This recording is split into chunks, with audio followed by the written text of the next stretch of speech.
let's get to the point. Do you really enjoy what you think you enjoy?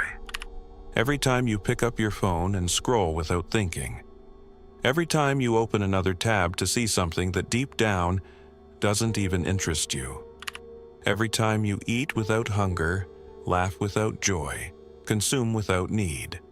Who is enjoying? You, or the system that conditioned you to seek immediate pleasure?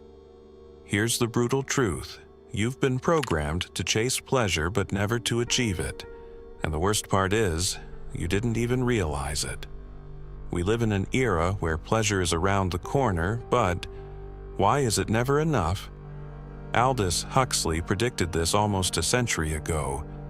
He warned us that true control wouldn't come through oppression, but through pleasure.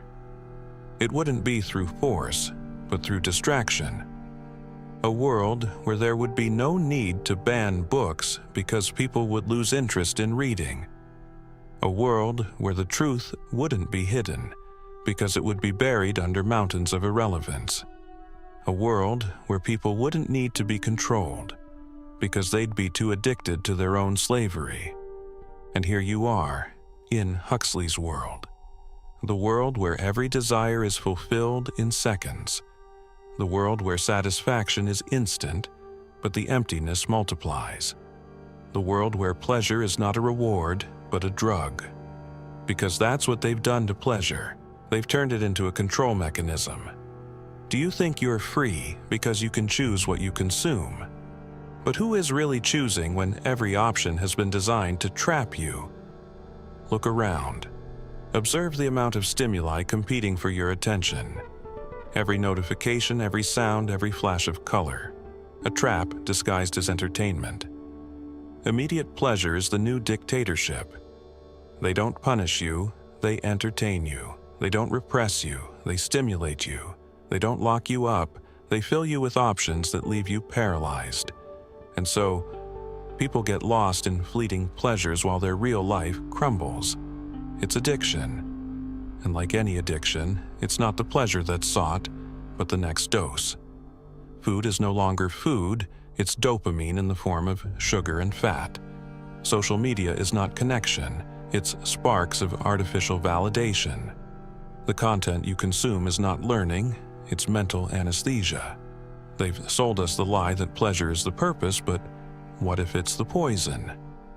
Aldous Huxley made it clear, the future wouldn't be of oppression, but of distraction. And here's the real problem. Every dose of cheap pleasure weakens your ability to feel real pleasure. Children can no longer concentrate on a book, but they can spend hours watching 5-second videos. Adults can't enjoy silence, but they can fill every minute with senseless noise. Relationships deteriorate because effort is no longer justified when instant gratification is just a click away. Effortless pleasure destroys the ability to fight for what really matters. Because what brings the most pleasure in life is what costs the most. The problem is not pleasure. The problem is how easily you get it. Think about it. Why has love become disposable? Because there are infinite options. Why do people no longer pursue big dreams? Because immediate gratification is more accessible. Why do you never feel completely satisfied? Because fleeting pleasure doesn't fill the void. And this is how pleasure becomes a weapon. It keeps you distracted while your life passes by. It keeps you addicted while you lose the ability to feel real pleasure. It keeps you trapped in the pursuit of something that will never come. Because pleasure is not the problem. It's the price you pay for it. The question is, are you willing to keep paying? But the biggest trap is not the addiction to pleasure. It's the illusion that you need it. They've taught us that happiness is an enjoyment, but no one taught us to endure boredom. No one prepared us for the void. No one explained that real life, the one that's worth living, is not a succession of exciting moments, but a series of struggles. They sold us the idea that everything must be stimulating, easy, pleasurable, And now, every time we face something difficult, we feel like something is wrong. If studying isn't fun, we quit. If a relationship has problems, we discard it. If a project requires effort without immediate reward, we leave it for later. Because the modern world has conditioned you to be impatient, to think that discomfort is a mistake, to flee from the void instead of understanding it. And what's the result? A society of people unable to tolerate the slightest frustration. People who need constant stimuli to avoid facing their own thoughts.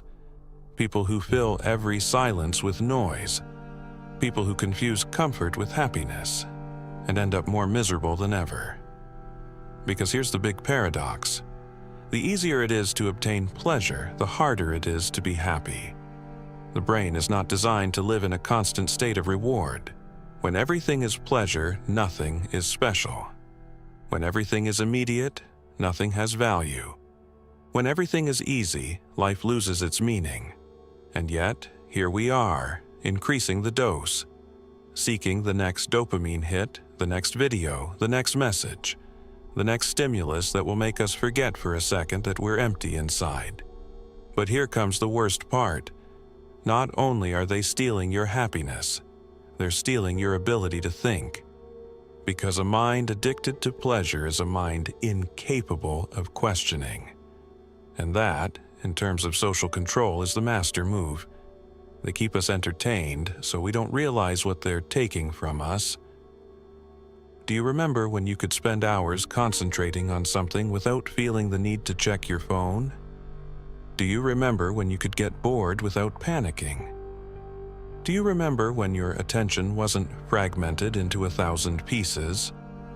All of that has been programmed to disappear. Every app, every social network, every entertainment platform has been designed to hack your brain, to make you unable to focus, to train you to respond to impulses rather than thoughts, to turn you into a passive consumer instead of a conscious creator. Because a person who can't concentrate can't learn. A person who can't endure boredom can't reflect. A person who can't think clearly can't question. And that's the ultimate goal. You don't need an authoritarian government when you have an entertained population.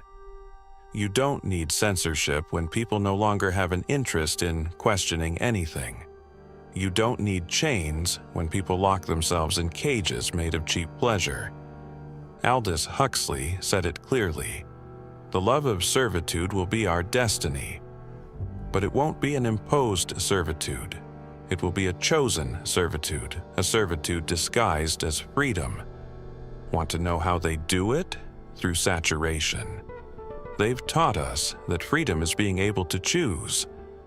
But when they give you infinite options, they're actually taking away your power. You choose between 1,000 series, but none of them fulfill you. You choose between 1,000 songs, but you can't enjoy any of them completely. You choose between 1,000 people with a flaw, but each relationship is more superficial than the last. You think you have more options, but in reality, you only have more distractions. And when everything is superficial, when everything is fast, when everything is replaceable, nothing really matters. That's the trap. The society of pleasure doesn't make you freer. It makes you weaker. Because the more conditioned you are to seek immediate pleasure, the less capacity you have to resist discomfort. And discomfort is the foundation of growth. There's no success without effort. There's no love without sacrifice. There's no purpose without pain. But the modern world doesn't want you to grow. It wants you to consume. Because a person who faces difficulty strengthens. A person who resists discomfort becomes independent. A person who can delay gratification becomes dangerous. Because they no longer need the cheap pleasures the system offers them. And here's the final question. Are you still the owner of your mind? Or have you become a slave to pleasure? The first step to reclaiming your freedom isn't to put down your phone. It's not to uninstall an app. It's not to avoid temptations. It's to understand that pleasure is not the problem. It's the relationship you have with it. If you can control your desire for immediate pleasure, you can control your life.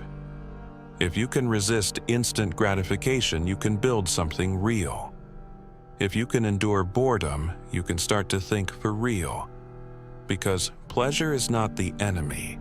The enemy is the weakness it creates when you don't know how to use it. So the next time you feel the need to look for another distraction, ask yourself this: who's in control here? If you can control your desire for immediate pleasure, you can control your life.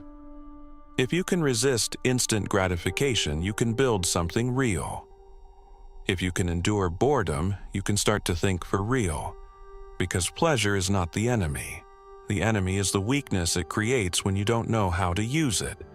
So the next time you feel the need to look for another distraction, ask yourself this: who's in control here? Because if it's not you, then someone else is. And that, my friend, is the greatest form of slavery. Now that you know this, the question is not if you'll keep falling into the trap. The question is, what are you going to do with this information? Because here comes the scariest part. The pleasure that controls you today won't disappear just because you understand it. Your brain has already been conditioned. Your patience has already been destroyed. Your attention has already been fragmented. And if you don't do something about it, you'll follow the same path as the rest. Because that's the system's master move. It makes you believe that understanding the problem is the same as solving it. It's not. Knowledge without action is just another distraction. So, tell me, are you going to close this video and go on with your life as if nothing happened? Or are you going to take control? I'm not telling you to become a monk. I'm not telling you to live without pleasure. What I'm telling you is to develop the most valuable muscle that exists: self-control. The ability to decide when to stop, when to say no, when to get out of the cycle before it's too late. Because if you don't learn to master pleasure, pleasure will master you. And I'm going to tell you something no one tells you. The people who really succeed in life, the ones who build something bigger than themselves, the ones who leave a mark, the ones who live with purpose, they're not the most talented, they're not the smartest, they're not the luckiest. They are the ones who learned to delay immediate pleasure, to resist the temptation of the easy, to endure the discomfort of doing the hard. And those people aren't born that way. They build themselves every day, deciding what others aren't willing to decide, saying no to what others can't reject, mastering the art of doing what needs to be done, and not what gives them pleasure in the moment. So here's the challenge. The next time you feel the need to seek immediate pleasure, stop. Just for a second. Feel the impulse. Observe it. Recognize it for what it is, a chain they've placed on your mind. And then, decide. Decide if you really want to give in or if you want to reclaim your power. Because in every insignificant decision, in every moment where you delay the easy to do the important, you're training your brain to be the master of itself. And if you start today, if you do this over and over again, if you break the pattern, one day you'll wake up and realize something. You're not like the rest. You don't need constant validation. You don't need instant gratification. You don't need chains disguised as pleasure, because you belong to yourself. And when that happens, when you regain control, the system no longer has power over you. Pleasure stops being a drug and becomes what it was always meant to be, a reward, not a prison. So tell me, will you keep being a slave to pleasure? Or will you do what few dare to do? Leave it in the comments. Write, "I take control." Because if you can write it, if you can commit publicly, then you've already taken the first step. And if this video made you question yourself, if it woke something inside you, subscribe. Because here, I won't give you easy pleasure. I'll give you reality. And reality, even if it hurts, is the only way to be truly free.